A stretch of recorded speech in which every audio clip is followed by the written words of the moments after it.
Obsèques de Bernadette Chirac à Paris, ces personnes chères à son cœur qui ont porté son cercueil. Ce dimanche 14 juin, de nombreuses personnalités se sont rassemblées pour assister à la messe en hommage à Bernadette Chirac en Corrège.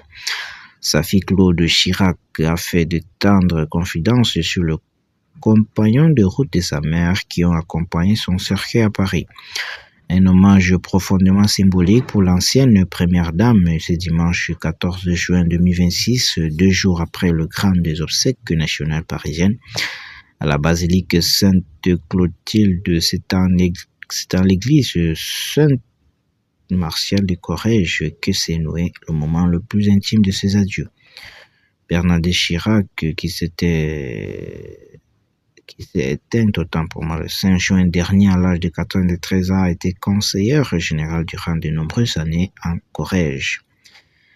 Et pour porter son cercueil à Paris, ce sont ses anciens collègues du conseil départemental qui se sont lancés solennellement. Un choix de cœur pour celle qui fut une figure politique locale incontournable en Corrège où elle a été élue sans discontinuer de 1979 à 2015. En portant son cercueil, ces élus locaux ont salué la mémoire de celle qui fut leur père pendant plus de 3 décennies lors de cette journée d'hommage du dimanche 14 juin. Claude Chirac a pris la parole pour souligner l'attachement viscéral que sa mère Bernadette Chirac portait à la Corrège. La Corrège l'aura accompagnée jusqu'au bout, a confié sa fille Claude Chirac, visiblement très émue aux côtés de son époux Frédéric Salah Barouche. Cet ancrage local a été le fil conducteur d'une journée chargée d'émotions. Dans une brève interview accordée à BFM TV, Claude Chirac a pris la parole pour rappeler l'immense dévouement de sa mère pour ce territoire qu'il avait adopté.